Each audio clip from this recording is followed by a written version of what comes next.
সুপ্রিয় দর্শক শ্রোতা সবাইকে শুভেচ্ছা।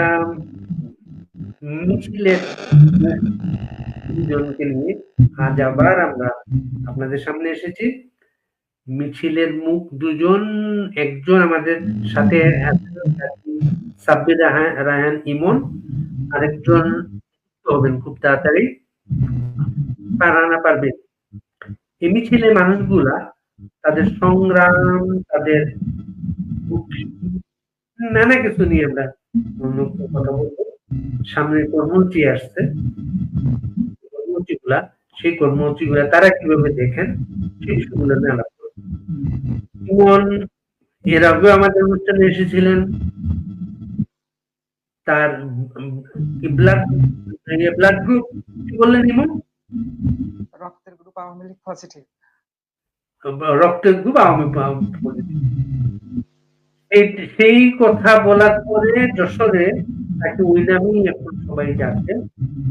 ইমন, আজকে আবার অনেকদিন পর আপনি আসলেন, কি বলবেন মানুষের উদ্দেশ্যে? নতুন কি বক্তব্য?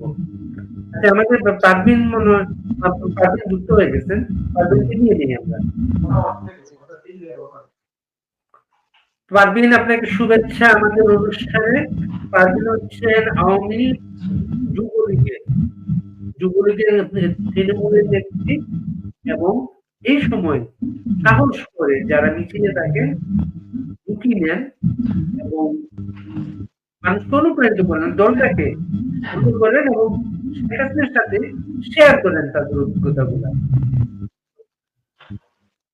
ইমন, আগে আমরা পারভীনের কথা শুনি। শুভেচ্ছা পারভীন। শুভেচ্ছা, আপনাকেও শুভেচ্ছা এবং অভিনন্দন। আপনার সাথে আজকে এই লাইভে আসছি এবং আমাদের বর্তমান প্রেক্ষাপট নিয়ে কিছু কথা তুলে ধরার জন্য আপনি যদি আমাদেরকে সেই সুযোগটা দেন তুলে ধরবো। সুযোগ চান, বলেন তো কি বলতে চান আপনি? হ্যাঁ, আমরা মানে বর্তমান যে আমাদের সরকারের যে কর্মকাণ্ড এগুলো নিয়ে, দ্বিতীয়ত আমাদের মধ্যেও কিছু ভুল এখনো আছে বা চলমান চলতেছে, এগুলো নিয়েও আছে। তৃতীয়ত প্রশাসনের যে নির্বাচনের ঘোষণা দেওয়া হলো এবং